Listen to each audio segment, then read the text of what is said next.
This is a terrifying decision. You only make a decision like this if you don't foresee yourself losing the grip of power at the federal level ever. Let's get started with the fucking Supreme Court. So, for those of you who don't know, the Trump administration had a sequence of insane executive orders. Most of them are unconstitutional. And one of those executive orders was to revoke birthright citizenship. Okay? Now, obviously, this is completely unconstitutional. And they knew that it was completely unconstitutional, but they did it anyway. And what they ended up doing after getting an injunction from a lower court, from a court in, I forget which state, they had to put a pause on it, right? The case escalated all the way up to the Supreme Court, but there was one unique predicament in this. The Supreme Court decision was not around whether or not it was constitutional to, by executive mandate, revoke birthright citizenship, and it wasn't even, the Supreme Court decision was not even around whether or not birthright citizenship is constitutional or not, right? That wasn't what it was about. The Supreme Court decision revolved around another thing. How much power do state courts have in terms of stopping federal level decisions being made by the executive? And the Supreme Court decided they shouldn't have that much power at all. Here it is. Court has just released a potential landmark decision impacting the future of birthright citizenship in the U.S. The justices were asked to roll back nationwide injunctions against the president's attempt to redefine the 14th Amendment, which states that anyone born in the U.S. is automatically a U.S. citizen, regardless of their parents' citizenship status. It's been in place for more than 150 years. But now, in a 6-3 split, the conservative majority ruled that President Trump can move forward with implementing his birthright citizenship change, except for those who brought the case, the 22 states and a group of pregnant immigrant women who brought that case. So it's not directly getting at the 14th Amendment here, but this will have a nationwide impact. Let's go ahead and bring in our Devin Dwyer, ABC's senior Washington reporter, who's been following the Supreme Court on this. Devin, it's not as straightforward as I think a lot of people were perhaps expecting or hoping to hear. So break down what this actually means. Well, this was a big surprise, Whit, and this is coming from the youngest conservative justice on the Supreme Court, Justice Amy Coney Barrett, 6-3. What's interesting about this decision is that you don't make these kind of moves because the Supreme Court is obviously ideologically captured, right? And they work in a partisan manner. They sometimes decide against the Trump administration, but I think all of those decisions come down to upholding the legitimacy of the court to a certain degree, while simultaneously making important decisions like this one that will be truly impactful, truly beneficial to the Trump project overall. This is, maybe I'm misunderstanding this. Like, I'm not exactly a constitutional law scholar. I actually have a unique theory. I think it's all bullshit. The way I see this is like, this is the kind of initiative you take only when you suspect that your movement is never going to lose power. I think this is the kind of moves that you make when you don't think that the opposition party will ever come into power, or at least you're operating on the knowledge that the opposition party is simply a controlled opposition party, and therefore they will never take advantage of this. What do I mean by this? Because going forward, let's say in the future where we still do have democracy, okay, in a hypothetical tomorrow where we still have democracy, right? Elections take place, Democrats win, and the Democratic Party that wins is actually resembling, I don't know, like a Zoran, AOC, Bernie, like a fighting Democrat Party that wants to take decisions at the federal level, behave like Donald Trump, right? But this time, instead of doing it at the behest of the corporate oligarchy, they do it at the behest of the citizenry, at the behest of the working poor, for example. The lower courts would not be able to issue injunctions against those federal decisions at that point, which, again, dangerous prospect for a party that might lose their grip on power. Not so dangerous if that party does not feel like they will ever lose their grip on power, or recognize that even if they were to lose their grip on power, they simply don't believe. They simply don't believe that the Democrats would ever take advantage of this, because as David Dayen points out, sounds like the nationwide injunctions on non-compete agreements, student debt relief, the COVID vaccine mandate, and much more are all lifted now. Or wait, is this only that nationwide injunctions aren't allowable for Republican policies? Also notable, Kavanaugh's view that today's decision apparently does not apply to agency challenges, and in cases under the Administrative Procedure Act, plaintiffs may ask a court to preliminarily set aside a new agency rule. It is like you don't one of the powers that the lower courts have. You don't take away one of these powers unless you think the Democrats are never going to use it, or the Democrats are never going to be in power to begin with. Which also, of course, reminds me of this fantastic moment where Trump told Christians at a meeting that they won't have to vote again after this one election. He was just like, just vote for me one last time, and then y'all are good. Y'all are good forever, you know? Just this one time, boys. I promise. Just this one time. And then you're good. As you said, in a big win for Donald Trump, saying he can move forward with that executive order that he issued on day one, changing the definition of citizenship in this country. Practically speaking, it means the president can, in the next 30 days, begin to develop guidelines for how he would implement that. It does not mean, however, Whit, that this executive order is free from future legal challenge. Legal cases in 3 different districts will continue on the merits. The Supreme Court, in oral argument in this matter, did signal that it was skeptical that it could stand up to legal muster. But at this point, the court is really weighing in on the ability of individual judges in districts around the country to block a president's action nationwide. And what Justice Barrett said today is that an individual federal court judge does not have that authority to broadly block a president. The judge, he or she, can block an individual while a case is being litigated, and in this case, that was upheld. So, you know, this order, as it's implemented, cannot apply to those 22 states. It's going to be messy. It cannot apply to those particular pregnant women that are challenging this. But elsewhere in the country, and at the very least in the planning stages, the president can move forward, and that is a significant and surprising win for him. What the point of the union if every federal law is up to the states? I mean, in a weird way, this simultaneously takes away power from lower courts, so it takes away state power, but it also in the future could take away federal power depending on who or depending on what the decision is. Because like now you can't have lower courts make injunctions that pertain to nationwide issues.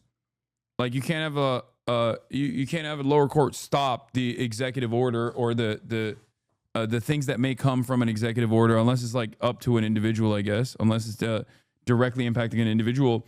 But it's also simultaneously, in the inverse, it simultaneously gives more power to the federal office, more power to the executive office if there is ever a Democrat in charge.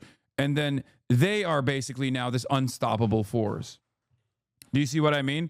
Which is why I said it seems strange to do this unless you personally think you will either A, never worry about the Democrats taking advantage of this, or B, never have to worry about Democrats winning an election ever again. Ryan Grimm says this Supreme Court birthright ruling is more chaos for Social Security to handle. Now when a baby is born, depending on where it's born, the process for getting Social Security number won't be simple and automatic.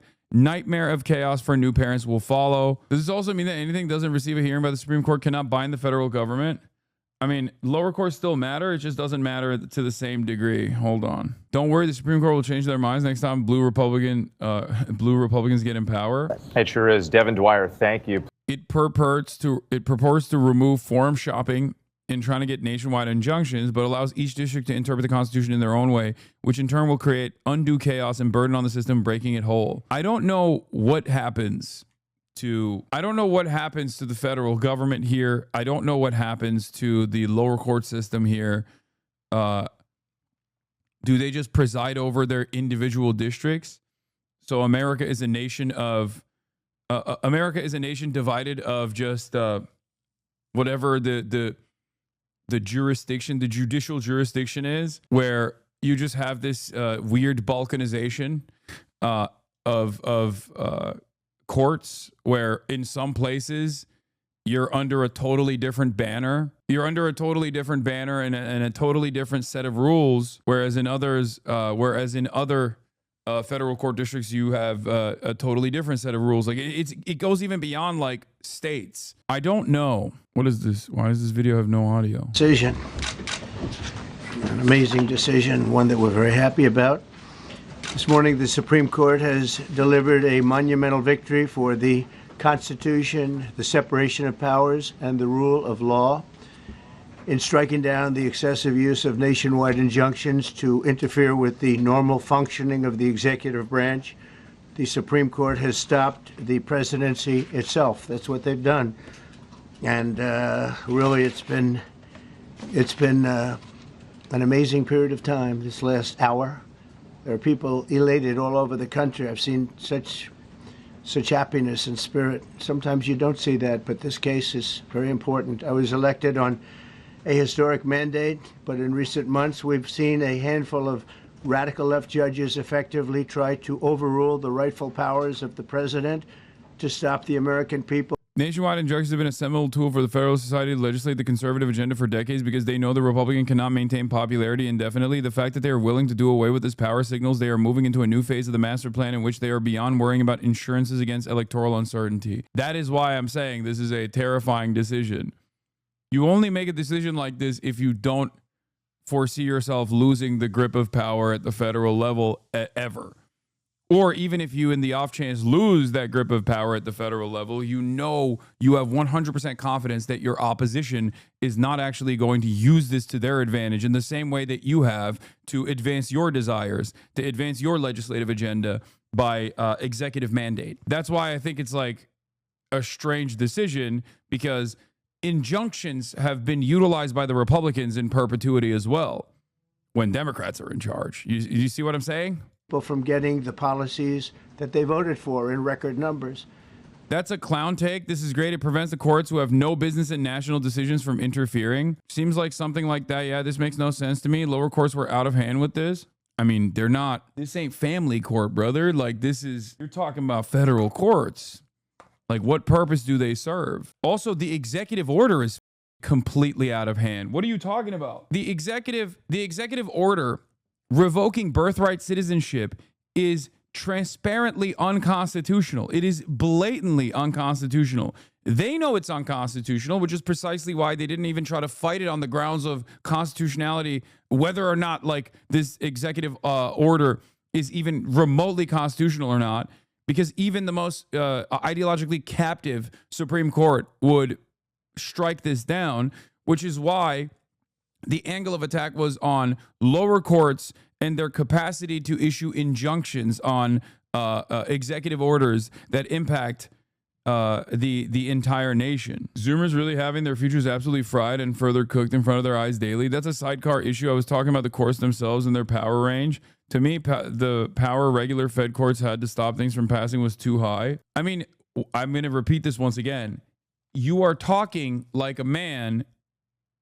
You are talking like a man who personally believes that there will come a day when there will be a progressive party in charge that will take advantage of the additional power that they have at the executive office. Okay? You're talking like a guy who thinks there are, one, going to be elections in the future, which there might be, and there might not be, I don't know. And also that once the party wins those elections, they will also earnestly utilize this new unlimited power to their advantage to improve people's lives. And I don't think that's happening. It was a grave threat to democracy, frankly, and instead of merely ruling on the immediate cases before them, these judges have attempted to dictate the law for the entire nation. In practice, this meant that if any one of the nearly 700 federal judges disagreed with the policy of a duly elected president of the United States, he or she could block that policy from going into effect or at least delay it for many years, tie it up in the court system, I guess in a way, doesn't this also kind of give more power and importance to the Supreme Court as well, turning it into the only court that can make impactful decisions at the federal level? And it's also obviously notoriously much slower than a number of different lower courts that you could go to issue injunctions. And it's also completely ideologically captured by this president. And considering the demographic makeup of the court, it seemingly will maintain that power and maintain that slant for quite a while. I feel like it's very cooked overall. This was a colossal abuse of power, which never Not occurred good. in American Not good, history folks. prior to Believe me, recent not decades. good. Don't like And it. we've been hit with more nationwide injunctions than were issued in the entire 20th century together. Think of it, more than the entire 20th century. Me. I'm grateful to the Supreme Court for stepping in and solving this very, very big and complex problem, and they've made it very simple. I want to thank Justice Barrett, who wrote the opinion brilliantly, as well as Chief Justice Roberts, and Justices Alito, Gorsuch, Kavanaugh, and Thomas. Great people. Thanks for this decision. No, it gives way more power to the executive. He's basically saying you need to front the money and lawyers to challenge illegal orders. Wait long enough for it to reach the Supreme Court. No, that's what I'm saying. No, I know. It gives tremendous power to the executive. It makes it infinitely harder to fight back against. And also, it adds a timeline on this that otherwise would be much faster, while simultaneously removing the power of injunction from lower courts and giving the only power to the Supreme Court, which once again is, at least in our lifetimes, most likely going to continue being slanted in a right-wing supermajority. So a lot of things would have to go. A lot of things would have to go super well for the Democrats. The Democrats would have to dramatically change their. The Democrats would have to dramatically change their outlook. They would have to fight fairly hard to change the system, and maybe even like add new Supreme Court justices to the bench, like take the number up from 9 in an effort to somehow change the ideological makeup of the Supreme Court. Like, none of those things are going to happen, especially with this party that we have in our hands. And thanks to this decision, we can now promptly file to proceed with numerous policies that have been wrongly enjoined on a nationwide basis. And some of the cases we're talking about would be ending birthright citizenship, which now comes to the fore. That was meant for the babies of slaves. It wasn't meant for people trying to scam the system and come into the country on a vacation. That's literally wrong. That is what it is. Like, that's what it is. That's why it's birthright. You're wrong.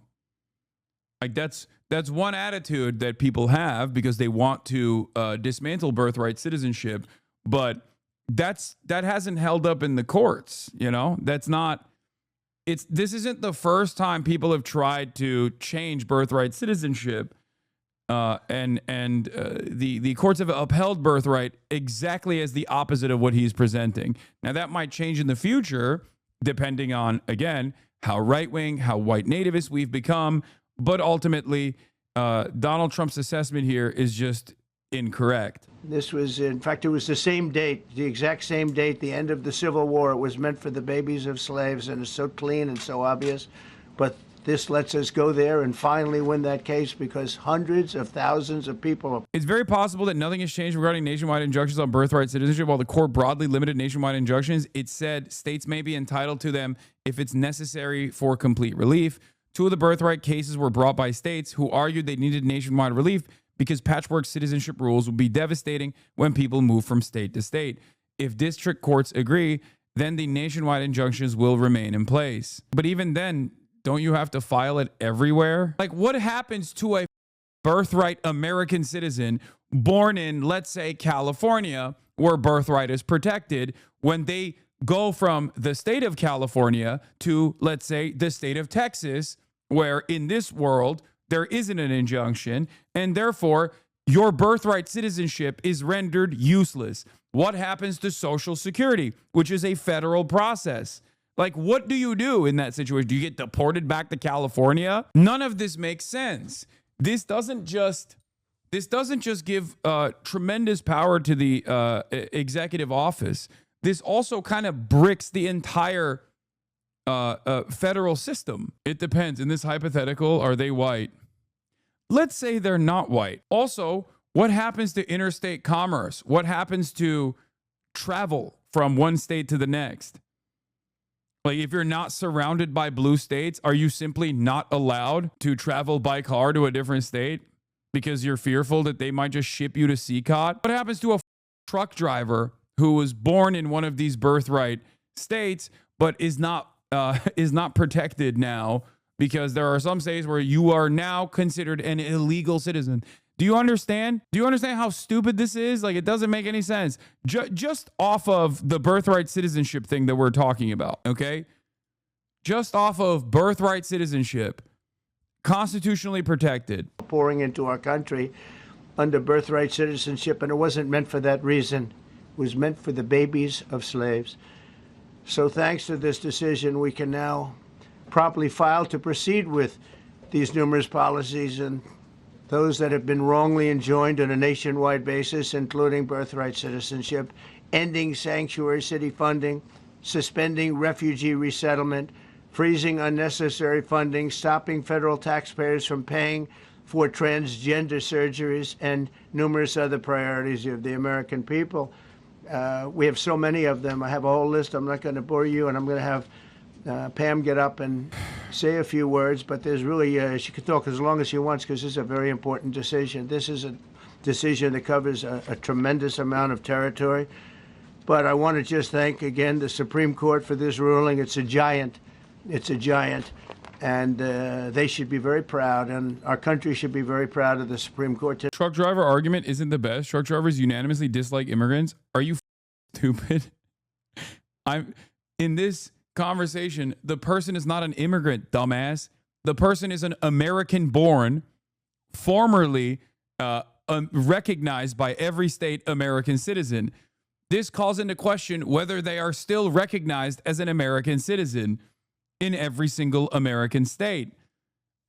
If you destroy birthright citizenship, and not directly destroy birthright citizenship, but try to tackle birthright citizenship by executive order, and then contest the power that the lower courts have in issuing an injunction, a nationwide injunction, and unless you can like issue a injunction in every single court, or have the Supreme Court directly issue a decision on the main problem in and of itself, then you create this like weird patchwork where you have a not so united states of America, a balkanized America with different legal systems and different forms of citizenship. Like it literally takes us out of even like a European Union style structure. It's like worse than that. Today, and with that, I'd like you to listen to the words of Pam Bondi. She's an incredible attorney general. We're very proud of her. And as you know, Todd Blanche is with us, and we have so many others that worked on this case. Does that mean you will be illegal? No, because I'm an American citizen right now. Unless they denaturalize all people that were previously also recipients of birthright citizenship, then no. Which they might. Who knows? I don't know. Sky's the limit, I guess. You know? And other cases. And I think they're doing a great job. Probably Pam, not, please though. say a few words. Thank you, President Trump. Thank you for fighting for all Americans. Americans are finally getting what they voted for. No longer will we have rogue judges striking down President Trump's policies across the entire nation. No longer. Today, in the 6-3 opinion, Justice Barrett correctly holds that the district court lacks authority to enter nationwide or universal injunctions. These lawless injunctions gave relief to everyone in the world instead of the parties before the court. As the Supreme Court held today, They turned district courts into the imperial judiciary.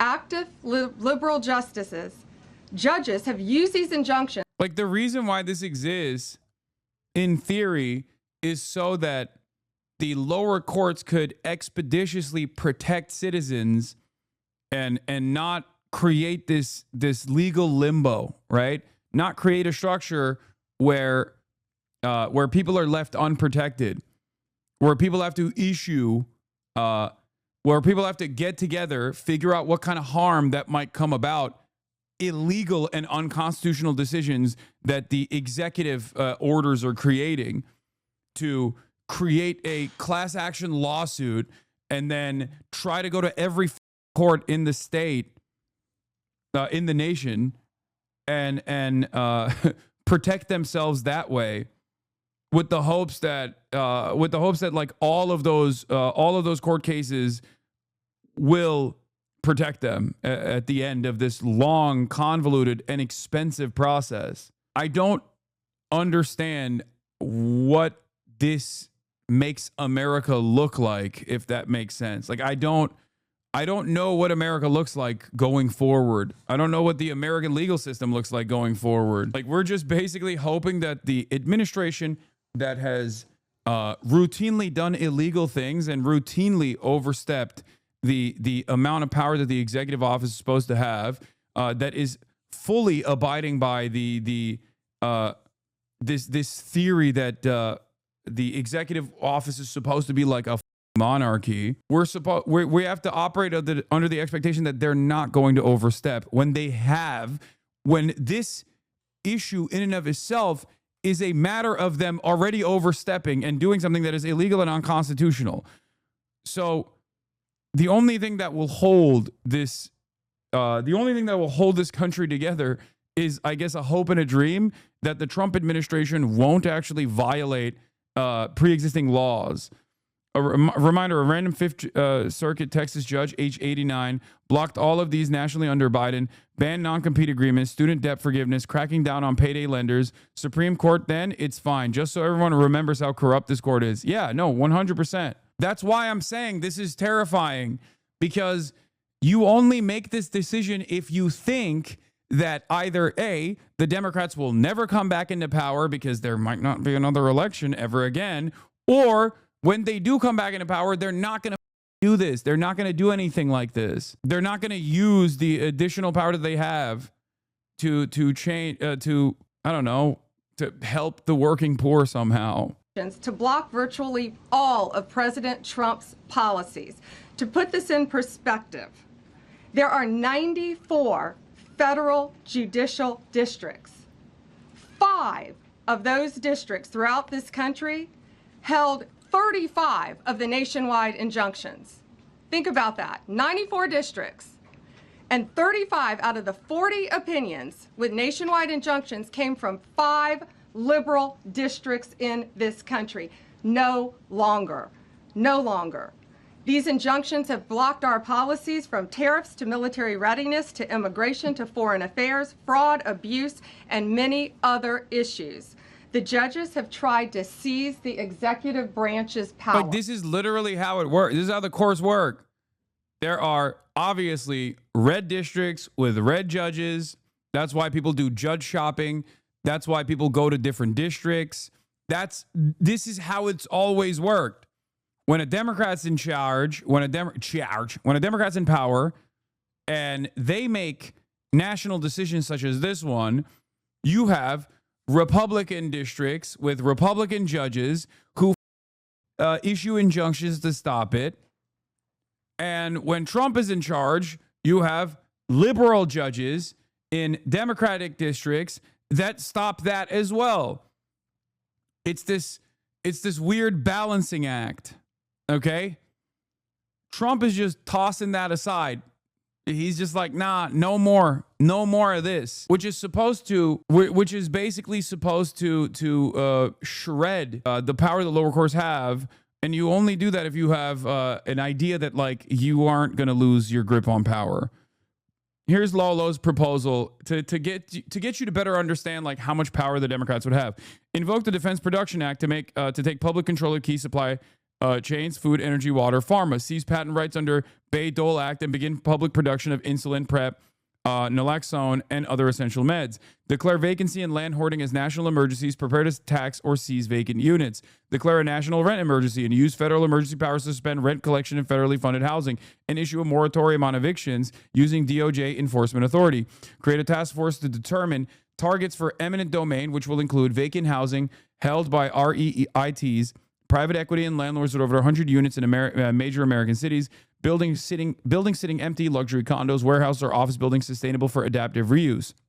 Deschedule cannabis, psilocybin, and other Schedule I drugs via DOJ/DEA directive. Cancel all federal student debt via Higher Education Act 432A authority. Pardon all federal marijuana, sex work, and nonviolent drug offenders. Begin process to commute all remaining federal death row sentences. Order DOJ to stop all cooperation with local law enforcement for ICE raids, drug busts, and protests. Mass parole in place for all undocumented people using INA 212D5. End all ICE enforcement by memo. Dismantle agency via attrition. Appoint openly communist lawyers and labor organizers to head agencies and revive militant enforcement. Suspend all weapons sales and military aid to Israel and Saudi Arabia. REIT's real estate investment trusts. Like, this is technically something that a competent and ideologically minded democratic rulership would be able to do if they were to seize power. And then one of the hurdles in its place, obviously, would be this lower court injunction that would stop this process dead in its tracks, as it did, as Paul McLeod is pointing to here. Basically, everything Biden tried to do, ban non-compete agreements, student debt forgiveness, cracking down on payday lenders, etc., was immediately blocked by nationwide injunctions from the Fifth Circuit. Next then president may have just been unshackled. That is, if there is a next Democratic president. But I guess also they left this in there as well. The Supreme Court ruled nationwide injunctions are bad unless they're used to block the administrative state. Nothing we say today resolves the distinct questions on whether Administrative Procedure Act authorizes federal courts to vacate federal agency action, authorizing the courts to hold unlawful and set aside agency action. Pronounced Paul McLeod. Paul McLeod. Isn't this kind of the Republicans' MO, considering Biden Democrats never actually use the executive power they get? No, when they did, this is what they did. Biden did try to use the executive power to do some of these things. Like, student debt forgiveness was one of the most insane parts about this, because he does have the authority, okay? The president unconditionally has the authority. Donald Trump has done this, and Joe Biden has done this in a more limited fashion, because the Department of Education is under the control of the executive, okay? And therefore, because a lot of these student loans are offered by the Department of Education, they control whether or not they can collect that debt, okay? And they can just permanently push it into the future. That is, a de facto version of student loan debt forgiveness, okay?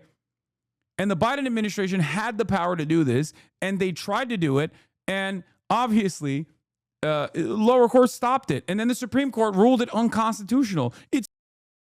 But they did it anyway. Yeah, you can literally say you have until the year 3000 to pay back your federal debt. Yeah, they could have done that. That is well within the power of the executive.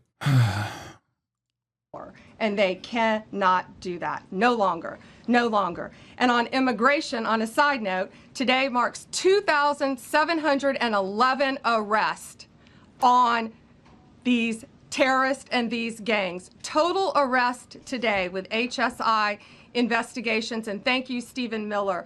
Thank you to Homeland Security. Okay, shut the fuck up. Here, let's see what he takes. He's going to take questions from here on out. A very liberal state or a liberal judge or a liberal group of judges could tie up a whole country for years because their decision was sometimes... Or when a liberal is in charge, Republicans could do so permanently. They could permanently eviscerate any kind of initiative taken by the executive when the executive is Democrat. That's the whole point of these injunctions. Take years to overturn. We've overturned many of the decisions, but it would take years to do it. And we have to act quickly when it comes to illegal immigration. We have murderers, killers, we have drug dealers, we have what they've allowed to come into our country should never be forgotten. It should never be forgotten what they've done to our country. And we have to be able to act very quickly, and we're going to do that. Thank you. Justice Amy Coney Barrett, sir, I know that you praised her and her opinion here in this case. She has taken some heat, though, from some of your supporters who have labeled her weak, a squishy, a rattled law professor. What is your take on that? I don't know about that. I just have great respect for her. I always have. And her decision was brilliantly written today. From all accounts, yeah. Transgender ruling, Mr. President. What would you say to Americans who fear that this is more and more concentration of power in the White House and the executive? Well, this really brings back the Constitution. This is what it's all about, and this is really the opposite of that. I mean, the question is fine, but it's the opposite. This is everything that is in Trump's favor that corresponds to the multi-decade Republican project of the unitary executive theory, which is directly undermining the fundamental principle of the Constitution, or why it was even written, which is no kings, is actually the most constitutional thing you can do. Like, if the Constitution as a document is, if there's one primary takeaway from the American Constitution as a legal document, it is that it's supposed to be anti-monarchy, okay? Anti-king. That is literally the most important part of the United States Constitution, is that you are not supposed to be a king. You're not supposed to have a king. There's supposed to be a separation of powers that stops kingship from happening, stops monarchy from happening. It's the entire purpose of the American state. It was the whole reason why there was a Revolutionary War at all. It was to overthrow the dynastic monarchy rule, okay? That's it. There was a whole bunch of other stuff that they wanted to do as well. They were obviously white slave owners, so, you know, I'm not getting into the weeds of it, but like the one thing is no kings. This is yes kings. We're moving in the direction of yes kings. So it's technically the most unconstitutional initiative that you can engage in. And it's so funny that he's just like, nah, this is, you don't understand. This is actually super constitutional. This is exactly what the framers intended. It's not that matters all that much to someone like myself, but of course I will still try to weaponize the pre-existing institutional power and control that is out there to the advantage of the citizens broadly.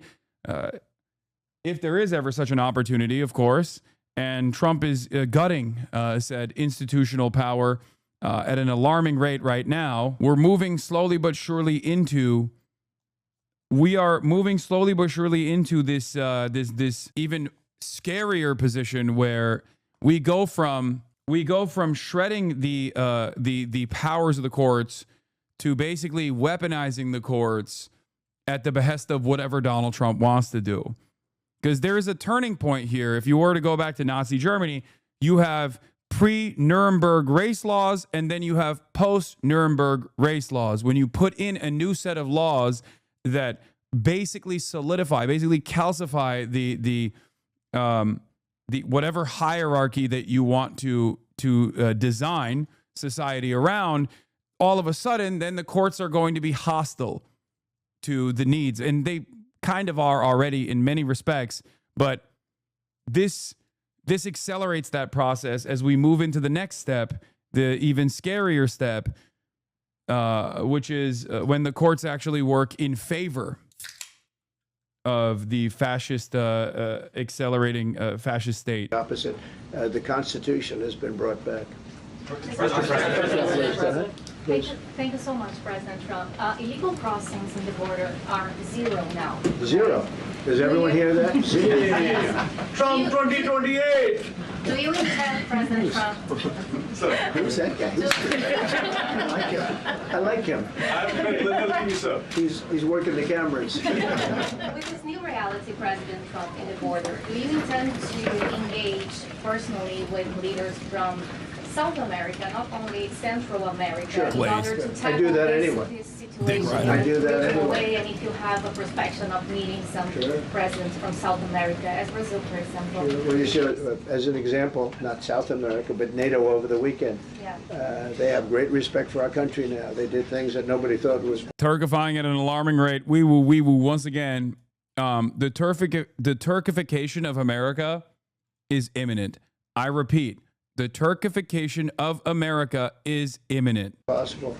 They took funding from 2% to 5%. Nobody thought they'd ever pay the 2%, and now they're paying the 5%. It's over $1 trillion more a year. Think of that, $1 trillion. Nobody thought that could happen. That's a different group of people, different countries. Yeah, but we get along with a lot of countries. We are respected again. Our country, the U.S., is respected again. Was not respected 6 months. Yeah, oh, totally. Is so right. So right, King. Everyone's constantly talking about how much they respect us, bro. Months ago, I can tell you. Can we ask about the big beautiful? Yeah, go ahead, please. Yeah, Mr. President, you have a deadline coming up on trade in 2 weeks. Which countries, if On any, what? on trade, on tariffs, Yeah. sir? Which countries, if any, are close to agreements with the administration? Well, that's an interesting question. We've made a deal with China. We've made a deal with probably 4 or 5 different countries. With the UK, it was a great deal for both. And we're in the process of making some others. But ultimately, in fact, Scott is here. And Howard Lutnick, these 2 guys have been doing an incredible job. And the people that work with them have been doing an incredible job. But, you know, we have 200 countries. You could say 200 countries plus. We can't do that. So at a certain point over the next week and a half or so, or maybe before, we're going to send out a letter. We talked to many of the countries, and we're just going to tell them what they have to pay to do business in the United States. And it's going to go very quickly. But some of the bigger countries, so India, I think we're going to reach a deal where we have the right to go in and trade. Right now it's restricted. You can't walk in there. You can't even think about it. We're looking to get a full trade barrier dropping, which is unthinkable.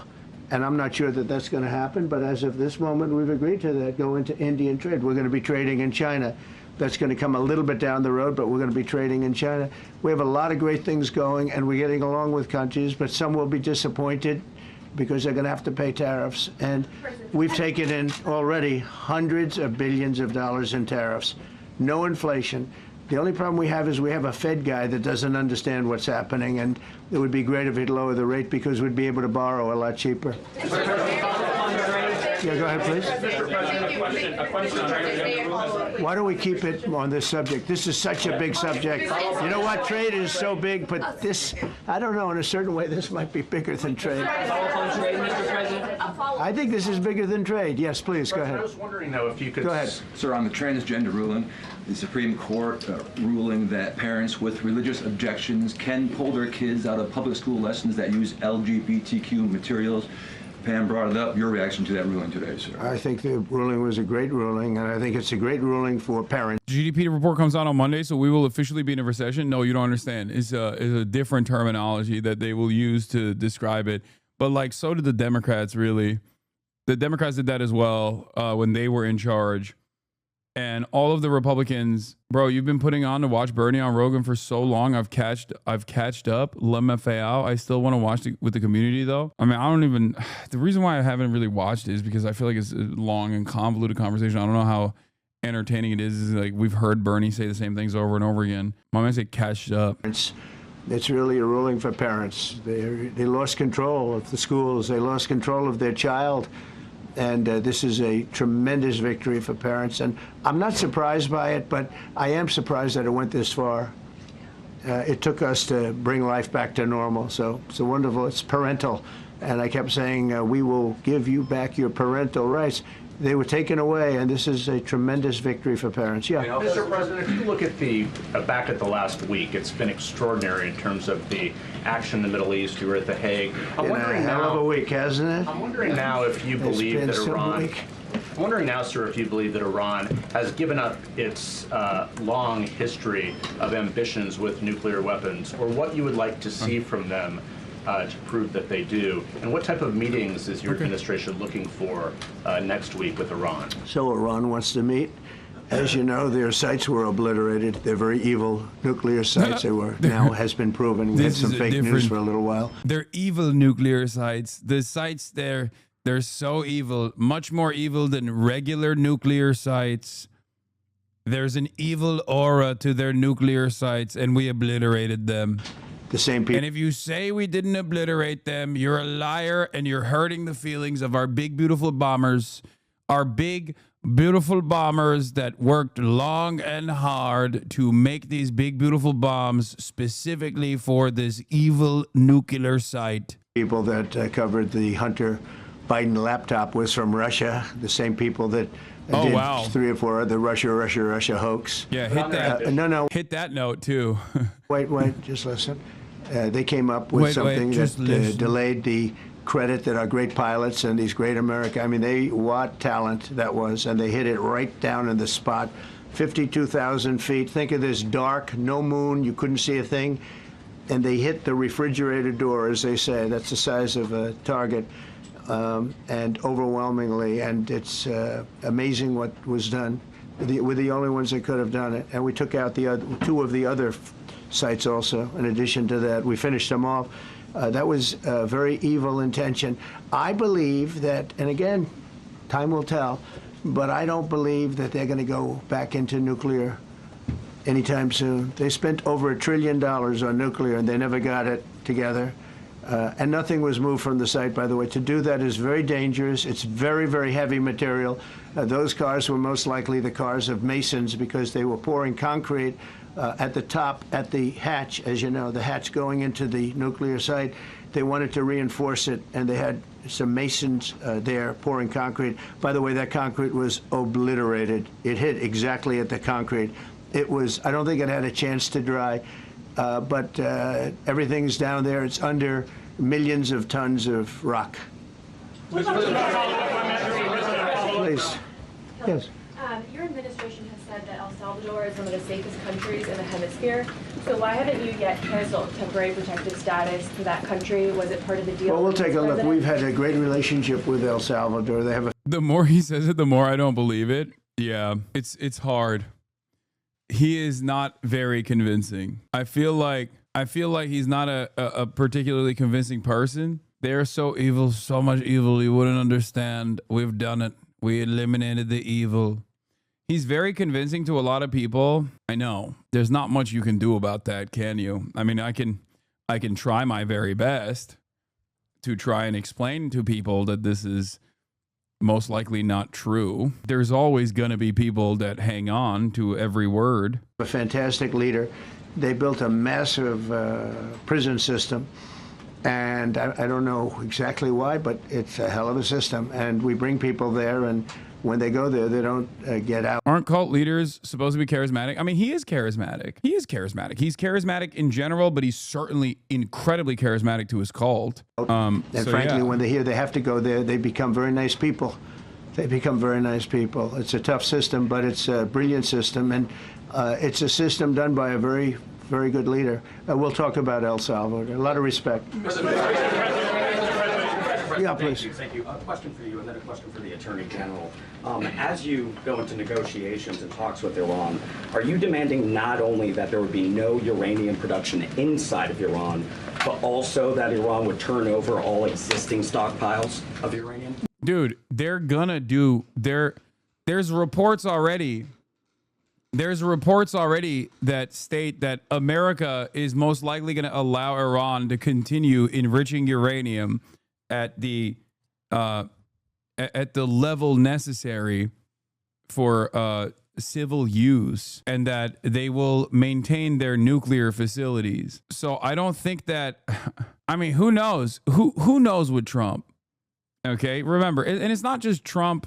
It obviously has a lot to do with it obviously has a lot to do not just with Trump, but also with Israel as well. But it does feel like they're willing to go towards the JCPOA. However, I don't know what the Iranian side's perspective is on this, because today he said this. He said, I dropped all work on sanction relief. Iran has to get back into the world order flow or things will get worse for them. Like he's doing the if you don't play ball with me. Like on the one hand, there's reports that they are willing to let Iran enrich uranium and have a civil nuclear grid, which is the JCPOA. right?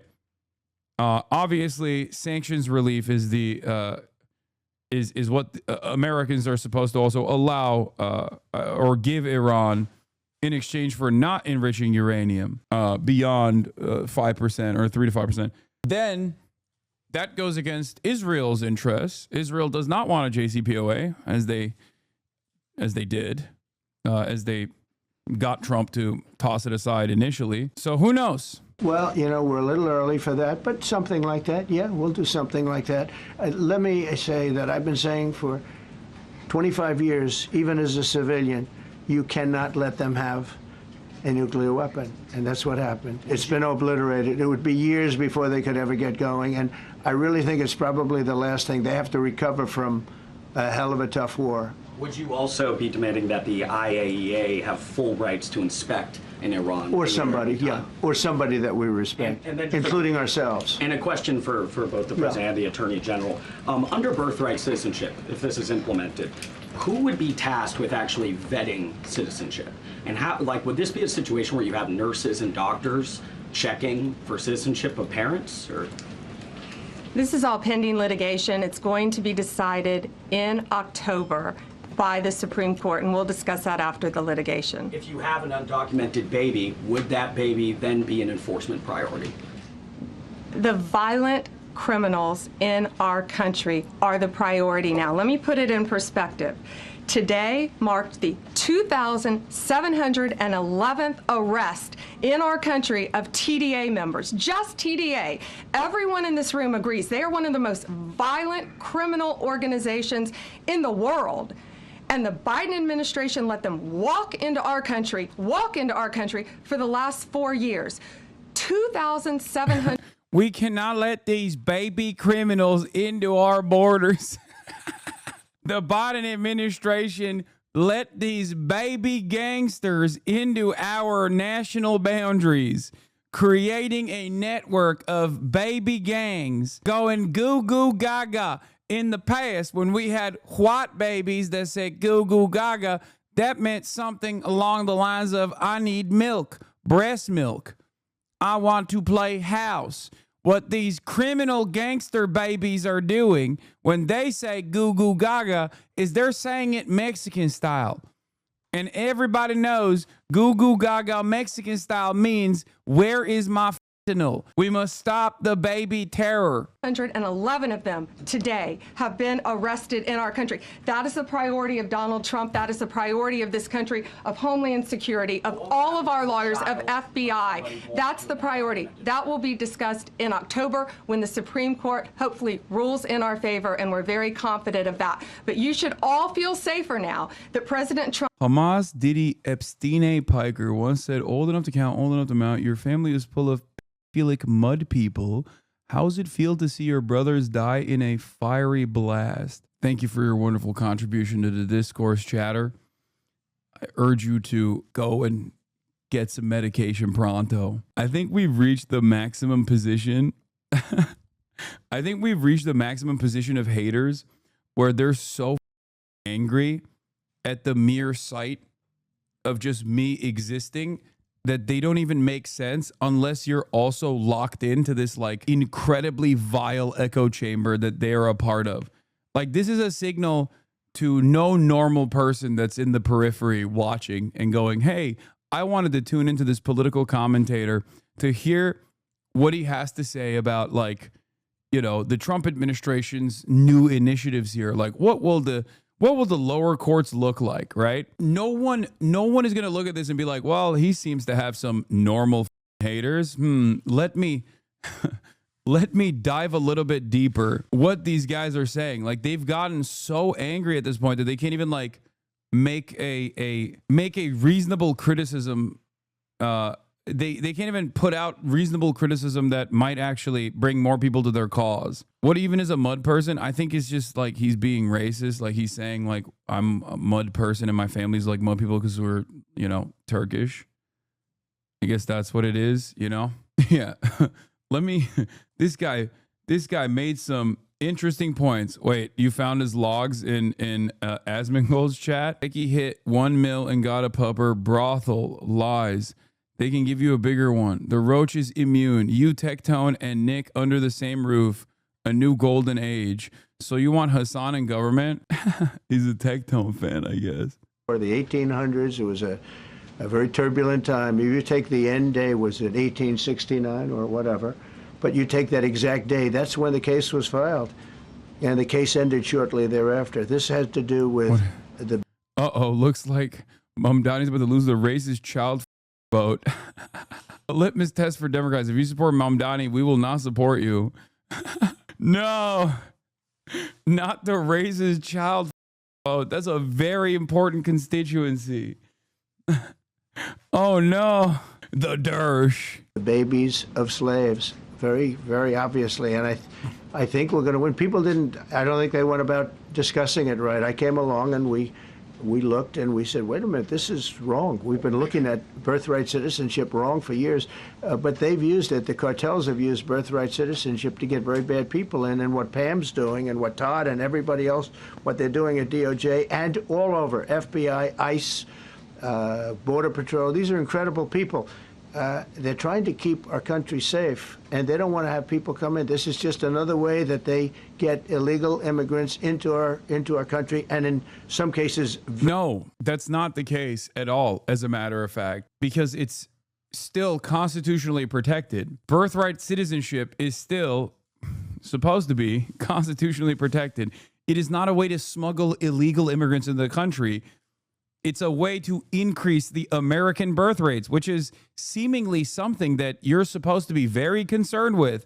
So I cannot figure out why Donald Trump and his administration is particularly disturbed about the number of American citizens growing, the population size growing. These are not undocumented immigrants. These are American citizens, natural born, not even naturalized American citizens, natural born American citizens. They're just American citizens. That's all they are.